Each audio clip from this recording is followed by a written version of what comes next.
Kekuatan gelap Rasulullah SAW, bintang Muhammad SAW. Pasal 15, kekuatan gelap bintang Muhammad SAW mulai berpijar terang di Madinah, reputasinya menanjak serta posisinya kian kukuh dan kuat.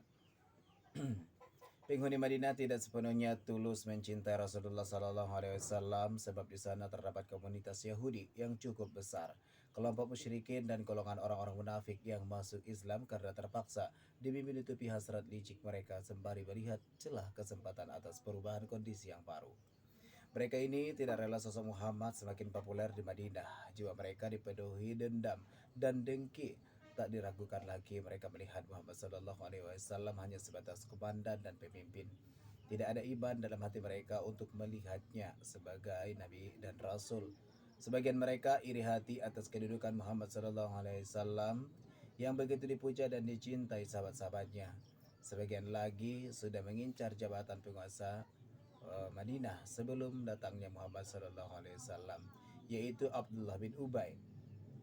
Ketika Muhammad SAW datang ke Madinah memeluk Islam maka sirdalah kesempatan itu Abdullah bin Ubay akhirnya terpaksa memeluk Islam dengan rasa benci, sementara hatinya dipenuhi dendam kepada Nabi SAW yang dianggap merampas jabatan penguasa darinya.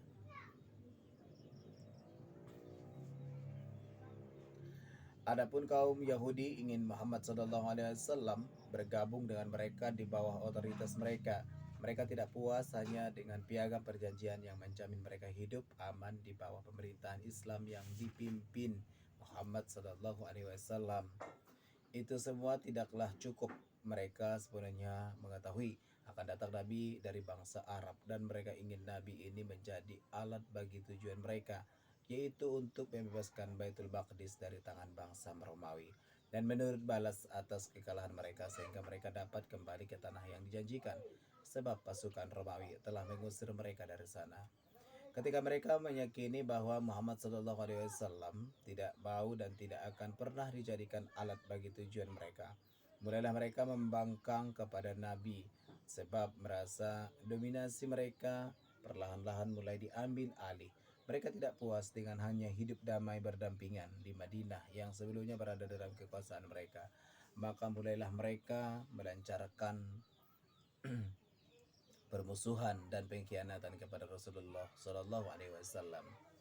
Ketika Islam sudah menyebar di Madinah, tidaklah mungkin mereka terang-terangan menunjukkan permusuhan kepada Rasulullah SAW. Namun kekuatan-kekuatan di atas saling bersatu padu, bergerak dalam gelap tanpa berkonfrontasi secara terang-terangan.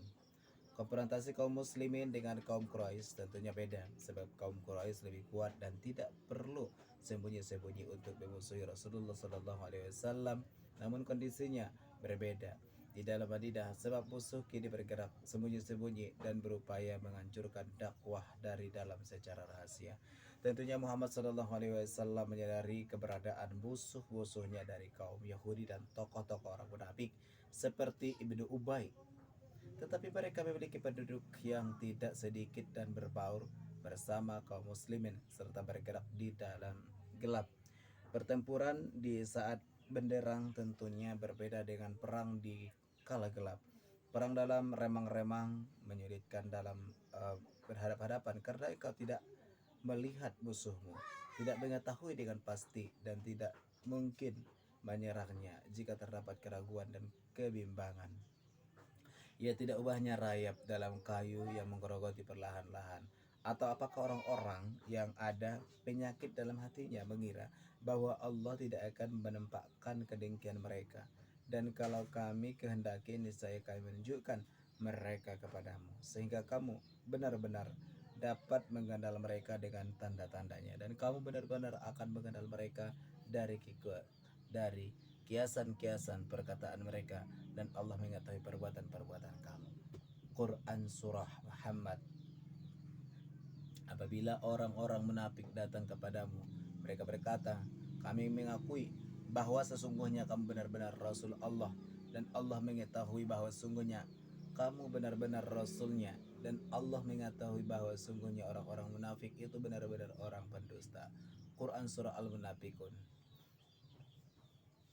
Begitulah bagaimana Muhammad Sallallahu Alaihi Wasallam masuk dalam pusaran konflik dengan bentuk yang baru.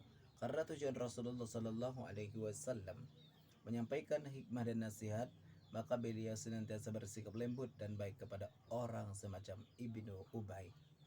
Karena beliau tahu motif kekecewaannya, beliau juga bersikap sabar dalam merebut kepada orang Yahudi, ikut berbahagia pada hari raya mereka, dan bergaul dengan mereka secara santun.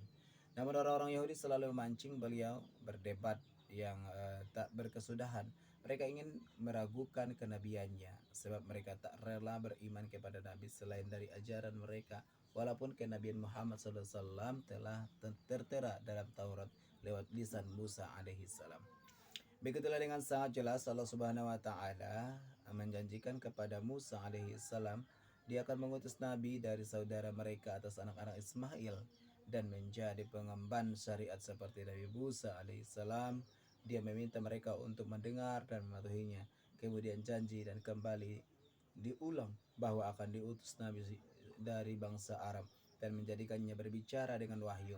Firman Allah berada pada mulutnya sehingga beliau berbicara dengan wahyu, dan tiadalah yang diucapkannya itu Al-Quran menurut kemauan hawa nafsunya.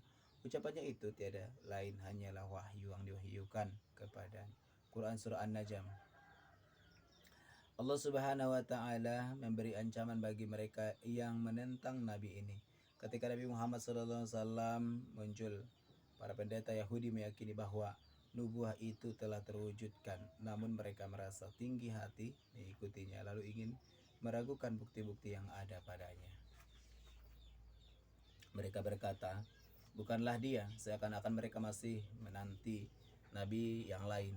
Sebagian lagi berkata, bagaimana kita tahu bahwa dia adalah seorang nabi, padahal kitab suci yang berbeda di tangan mereka dan banyak manusia hingga saat itu dengan jelas menggambarkan nabi yang akan datang adalah seorang ummi yang tidak membaca dan menulis, dari keturunan Ismail alaihissalam dan dari Makkah tempat asal kabilah Qaidar yang merupakan asal kabilah Quraisy. Begitulah bagaimana Allah Subhanahu wa taala memberikan tanda bahwa apa yang dikatakan nabi yang benar maka akan terjadi. Adapun yang mengaku nabi maka perkataannya tidak akan terjadi dan terbukti.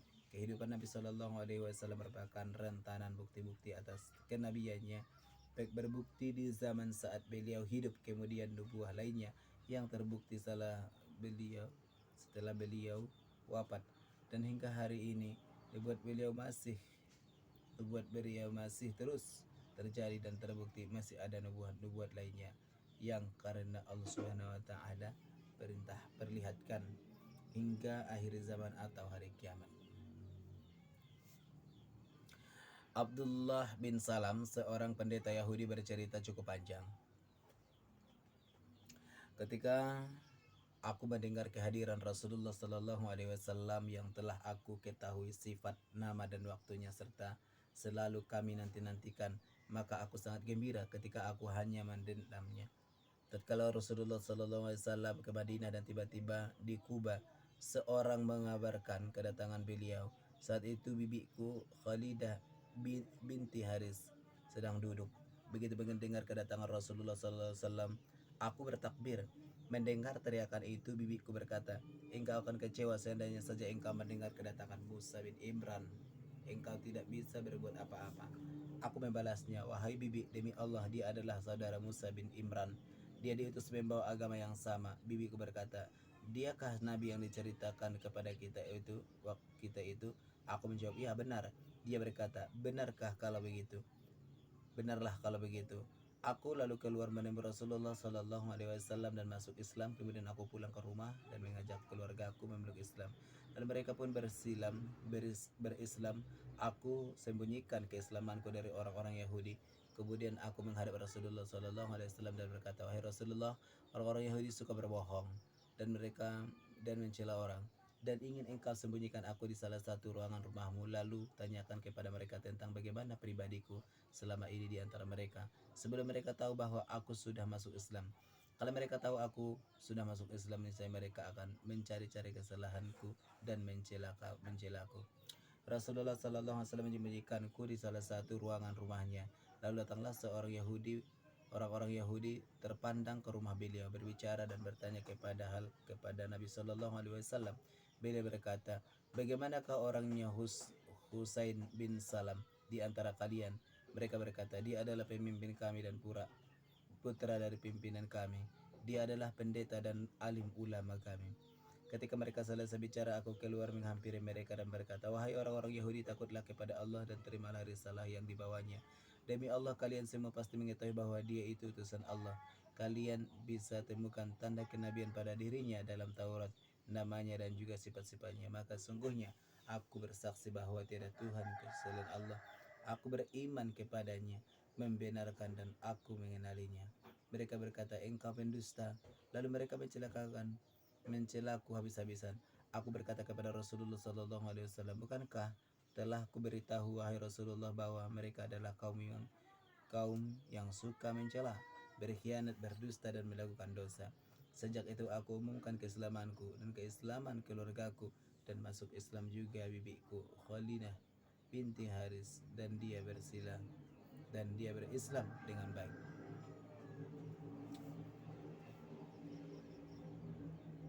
Safiyah binti Huyai bin Akhtab berkata, aku mendengar pamanku Abu Yasir berkata kepada ayahku Huyai bin Akhtab, apakah dia nabi yang maksud? Huyai menjawab, ya benar. Pamanku berkata, apakah engkau mengenalinya dan sudah memberikan? Ayahku menjawab, memeriksakannya. Ayahku menjawab, ya sudah. Pamanku bertanya, apa sikapmu kepadanya? Ayahku menjawab, seumur hidupku aku akan memusuhinya. Begitulah bagaimana angkuh dan keras kepala kaum Yahudi dalam memusuhi Muhammad sallallahu alaihi wasallam. Akal sehat mereka tidak berfungsi, walau mengetahui sebagai pendeta mereka telah beriman. Kini diri mereka harus menyadari dan dihadapkan pada agama baru juga keeksistensi baru. Mereka menentang perintah Taurat yang ada pada mereka, menyembunyikan dan mengingkarinya. Sebagian mendatangi Nabi Muhammad SAW mengajukan berbagai pertanyaan untuk meragukannya dan mendustakannya. Mereka menanyakan kepada perihal Ashabul Kahfi, Zulkarnain dan persoalan roh. Al-Quran membalas mereka dengan surat Al-Kahfi. Kemudian mereka mencoba mengadu domba, kemudian kabilah Atas dan Khazraj, hingga hampir saja keduanya bertikai kalau saja Rasulullah Sallallahu Alaihi Wasallam tidak segera mendamaikan keduanya.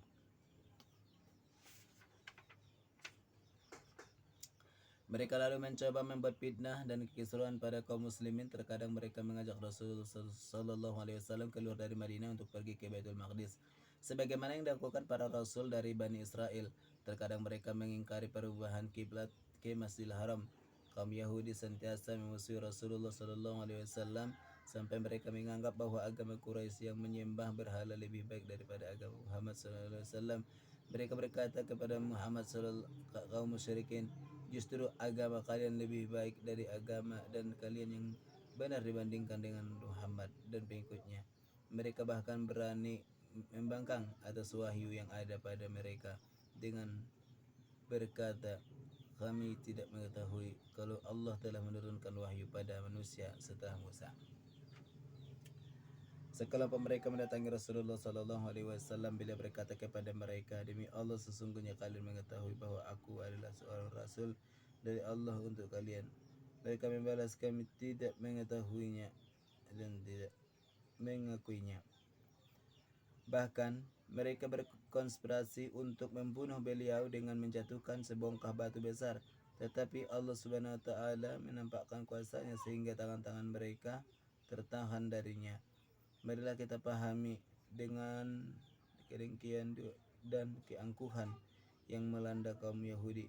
Mereka yang meyakini dakwah Islam akan memutuskan keistimewaan yang mereka dapat dari Allah Subhanahu wa taala, karena selama ini kenabian berasal dari kaum mereka.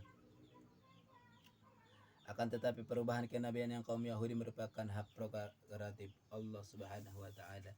Adapun hilangnya kemuliaan mereka di sisinya sebagaimana bangsa dan yang terpilih tidaklah datang kepadanya. Tiba-tiba Al-Masih alaihissalam telah memperingatkan mereka akan hal ini.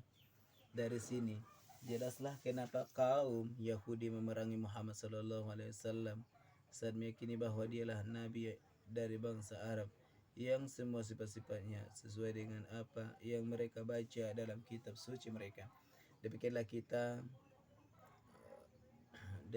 kita memahami misteri di balik permusuhan Yahudi terhadap Rasulullah sallallahu alaihi wasallam, terus terhadap beliau dan rahasia-rahasia permusuhan orang-orang munafik. Dalam menghadapi mereka, Muhammad sallallahu alaihi wasallam menghantam kepentingan mereka dan mengguncang kedudukan mereka kecuali dalam menghadapi Quraisy dan kaum Yahudi.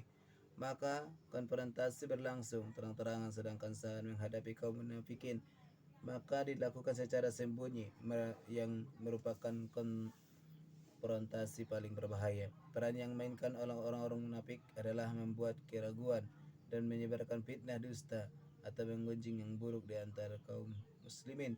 Dampaknya bisa lebih besar dari apa yang bagi Muhammad sallallahu alaihi wasallam, sehingga tidak ada yang mendengarkan mereka. Akan tetapi kaum munafikin adalah orang-orang Islam juga. Mereka berbaur dalam barisan muslimin dan membisikkan kata-kata hasutan. Kemudian jika Rasulullah sallallahu alaihi wasallam menanyakan atas apa yang mereka katakan, serta mereka ingkar dan bersumpah kepadanya, mereka tidak mengatakan sebagaimana yang dituduhkan. Orang-orang munafik hanya beriman dengan mulut mereka, tetapi hati mereka tidak. Mereka memang melaksanakan salat, berpuasa, dan hati mereka tidak. Mereka memang melaksanakan salat, puasa, dan segala rutinitas ibadah lainnya, tetapi hati mereka dipenuhi kegelapan dan kebencian pada Islam. Sebagian mereka menyimpan dendam pada Islam karena memiliki kepentingan pribadi seperti Ibnu Ubay. Sebagian lagi batinnya lemah yang sudi mendengar propaganda dari orang-orang Yahudi, sehingga dia menjadi ragu kepada Rasulullah sallallahu alaihi wasallam dan dakwahnya. Sebagian lagi masih terkungkung dalam fanatisme jahiliyah. Dia melihat kaum muslimin yang datang ke Madinah hanya menyaksikan rezekinya dan merampas kekuasaan kedudukannya. Dalam pandangan kaum muslimin dan muhajirin adalah para pendatang yang telah mereguk segala keistimewaan penduduk Madinah. Orang-orang munafik memilih untuk tidak memusuhi terang-terangan, tetapi mereka senantiasa mengawasi dan mencari celah kesempatan. Ketika melihat kekuasaan muslimin bertambah besar, mereka menampakkan diri sebagai orang yang sangat mencintai Islam. Lalu saat melihat keadaan muslimin yang lemah, mereka segera lepas dari pengikut Muhammad sallallahu alaihi wasallam. Di samping itu, dalam banyak kesempatan orang-orang munafik berperan sebagai agen mata-mata yang mereka berberita kepada kaum Quraisy, para penentang Alhamdulillah.